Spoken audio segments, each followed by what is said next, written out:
Welcome to Marquee Backstage. I'm your host, Julie Milam. It's time for honesty and a whole lot of heart. In this episode, we'll showcase husband and wife Jordan Eastman and Laurel Lane. This Americana two-piece is a touring powerhouse that provides honest songwriting, timeless harmonies, and a high-energy stage performance. Get ready for an absolute must-see duo. This is FORT Defiance.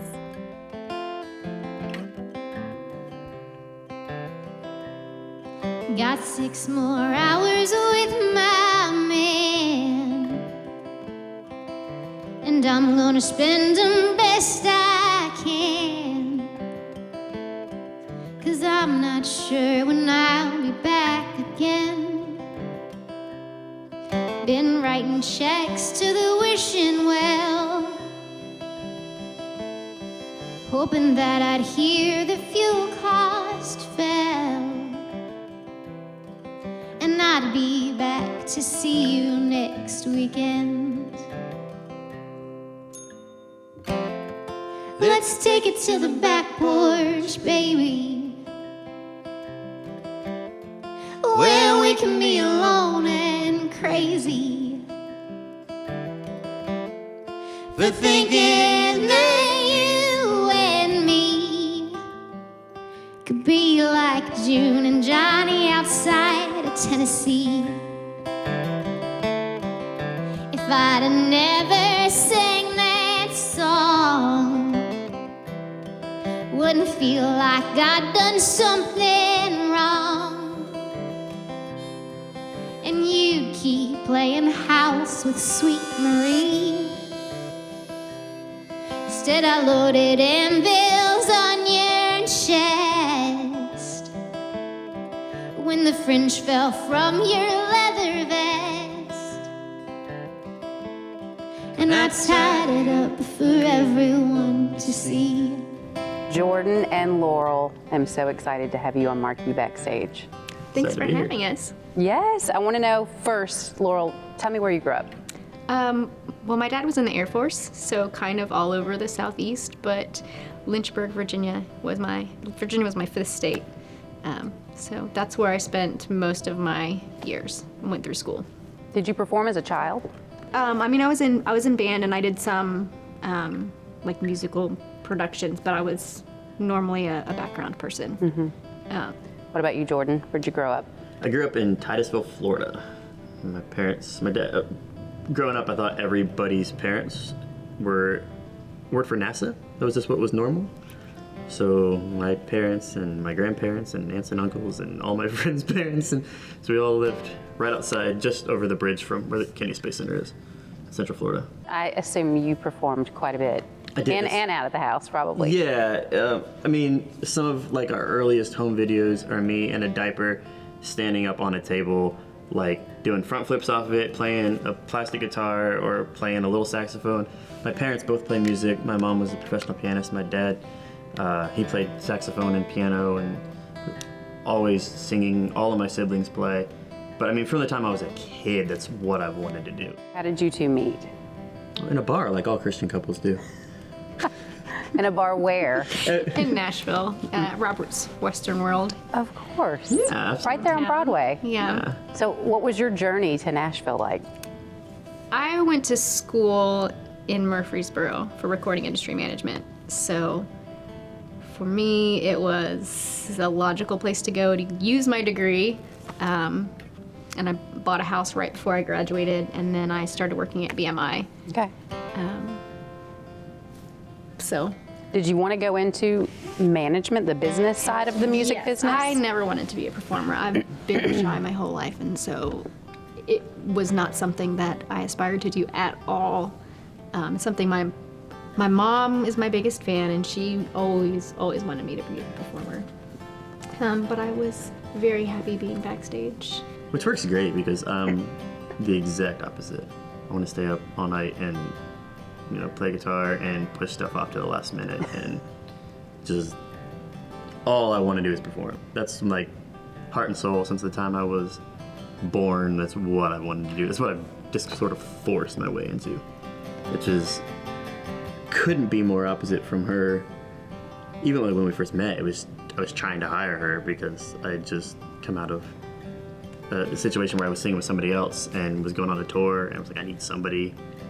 And I just kind of loved the total opposite of everything I'd ever worked with. Like, she's so shy, and I remember watching videos of her singing and I sent them to a friend of mine. I was like, this girl's like an 8-year-old, like it's like the innocence of like an 8-year-old, and then she sings like Iris DeMent or Dolly Parton, and it blew me away because I never worked with somebody who had introduced themselves as a musician, which was funny to me because I found out that was the first time you'd ever done that. Yep.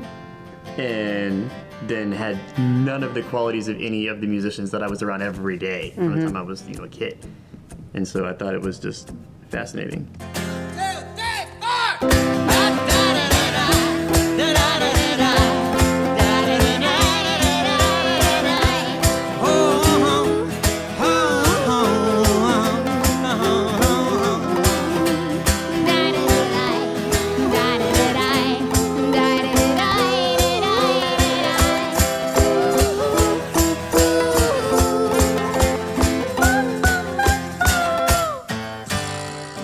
When I'm dead, your flower bed is where I'd like to be planted, so I can make those flowers spring each spring and You remember me when I'm gone before dawn.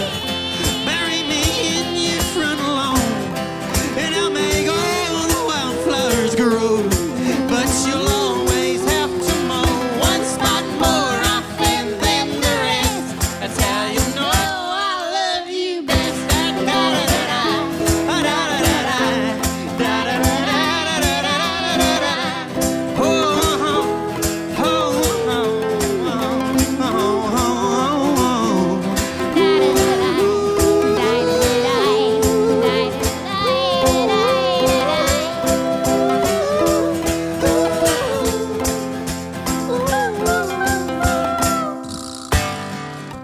When I die, please don't cry. 'cause I'll haunt you like a poltergeist. I'll break the sheets on the stairs. I'll give you.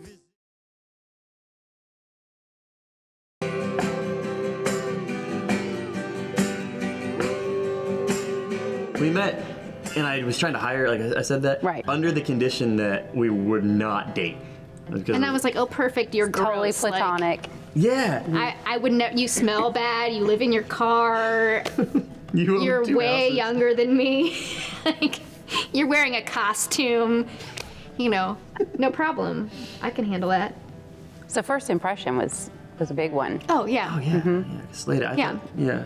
And I was like, I don't know, just. I had turned 30. I had gone through this breakup. It was my first night going out, randomly meeting people, and I'm like, everybody I meet tonight, I'm gonna say I'm a musician. See, but yeah, I wrote a song that night, oddly enough, about her breakup that she was going through, and I wrote it specifically with her husky voice to sing. It's not even how she sings, but I didn't know her, But when we actually sang together, I wrote that song for her to sing, and she crushed it, and it was like, awesome. I just brought you this super sad, depressing, dark song about your relationship that I knew nothing about, and just, I also didn't know it was about my relationship until like a year or two later. yeah. First time we played through it, it was just, I played guitar and she sang and just read it off this paper, and it was like we'd been playing together forever. It was really wild that every time if I was looking at a track, I didn't know the song either, but I have a bad habit of writing songs and then I still do it. And I'm like, hey, I made this song up on the drive over here and never played it on a guitar, and then play it on stage in front of, a whole crowd. And she just sort of, Asks me to play along, like, and she's gotten really good at it. Well, I say you've gotten, but you were really good at it then, because as long as, like, if I was looking at her and we could, like, she could follow me, we would make eye contact, and it was like, felt so deep and honest, and we'd sing this song, and it was like we'd played it a million times, and she would follow me, and the harmonies would go the same places, and then, if it was kind of like if I looked away from something, it would sort of fumble, and it was like, man, I felt really, really connected in that moment there. And so then that's when I asked her to go on tour, and we went on tour 3 weeks later, and that's kind of where I think everything started from the standpoint of we weren't going to be in a relationship, And that went away really quickly when you're with somebody 24 hours a day and playing the kind of music we were playing, and just it connected so well and happened so quick that I think it came down to, 10 days? 2 weeks later? By the time we got back from the tour, we were... But there was an emotional dependence for her, too, to follow you. I mean, you would say that you made eye contact, and you were basically saying, I've got you.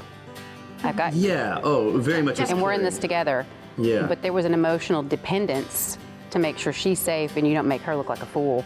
Like, you've got to carry me through this, and I'm going to go, and I'm going to trust you. Tell us about the name Fort Defiance. Where did you come up with it? What does it mean to you? Well, Jordan came up with it, and I was like, well, my mom's not gonna like the name Fort Defiance. This is defiant. And so I said no. And then like a week later, he was going to a conference with his dad's church, and he was driving in to where it was, and it's at Fort Defiance, and the street going in to the fort was Laurel Lane, which is my name. And then he sent me the picture, so I was like, well, I guess we have to call it that. It's a sign. A literal sign. I should warn you, it's better if I don't try to circumvent the lies and promises I broke. If it helps you, I was hurt more than a show. So what? I won't even try to explain my way around the reasons I deny. If you need an honest answer, I can lie. I'll go on.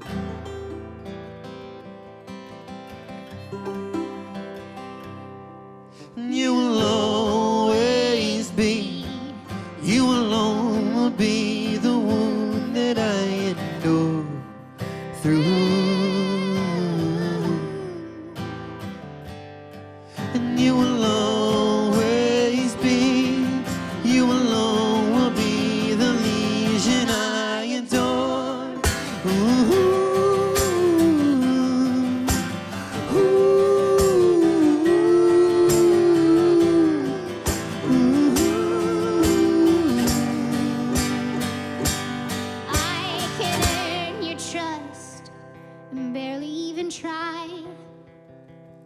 Just to harm your heart in places others couldn't find.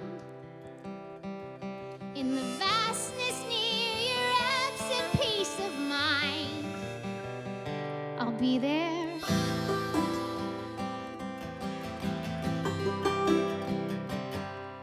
And you will always be, you alone will be the wound that I endure through. And you will always be, you alone will be the lesion I adore. Ooh.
no fate or ever die.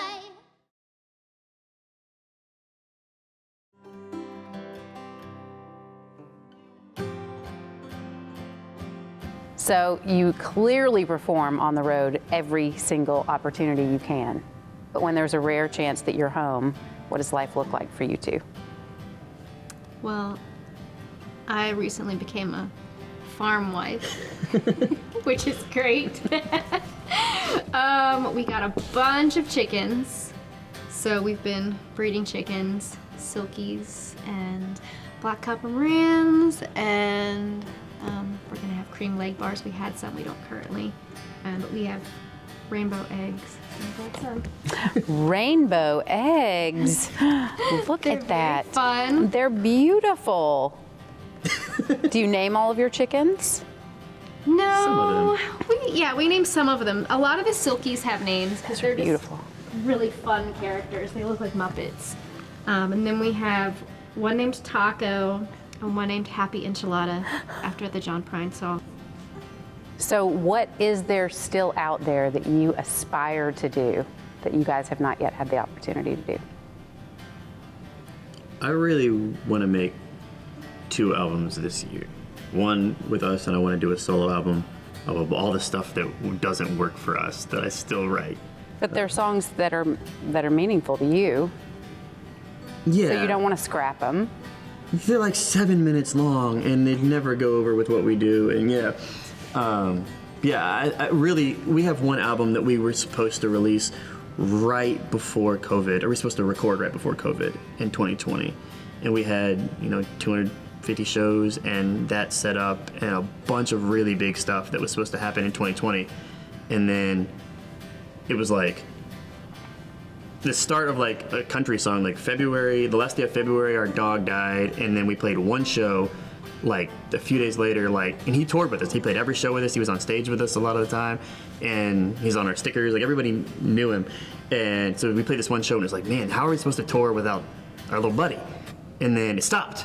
Everything stopped. Like, COVID just shut down. We had 140 shows get canceled in 48 hours, and it was like one right after another. And that hit me so hard because, like I said, that's all I've lived for, is to do that. And I felt like I had no identity, and I didn't realize how in-depth my identity, or how attached my identity was to being able to say, all I do for a living is play music and drive circles around the country. I do this more than anybody I know. I do so many shows, we're really good at it. And that was what I was to myself. And so I think now that we're 2 years removed from releasing an album in that environment, it means something completely different to me, and I think even talking about it to you as well, probably, because I want to release it because I believe it. I don't want to release it because I want to show that I can do it, and that's a completely different place to make a record from. Absolutely. And so I think taking 2 years, or almost 2 years, 2 years off from doing it 365, 24 hours a day, and being able to step back and say, like, 2 years later, these songs are still really good, and I'm still really, really proud of them, and they still mean something to me, even though it's something totally different. That's something I think I need to do at this point. I don't want to do, Yeah, it's a piece of you. Yeah. And it was meant to be shared. It didn't die in all of that, Right. which Which is of beautiful. Yeah. That it didn't take that away. Because for a second I thought it would. Mm-hmm. And so now that I feel like I can go into that, not having that be my identity, but being able to put my identity into that, I think is going to change the entire dynamic of how the same songs would have come out in a record that was made 2 years ago. And to me, that's really, really exciting. My fingertips when I helped you with finding the scatterings, and I'm not prepared to mend or repair or save you at all. But when a broken thing can hold a broken thing,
your heart's flooded over, and there is no way you're ever gonna change enough for them. I'm still Oh, your lips like wine and heart in tender eyes once made the better days. your lips like wine and warm and tender eyes. They once made My a better heart day. still Easy now, I will always feel out and heart in tender eyes once made my the better heart's still days. beating.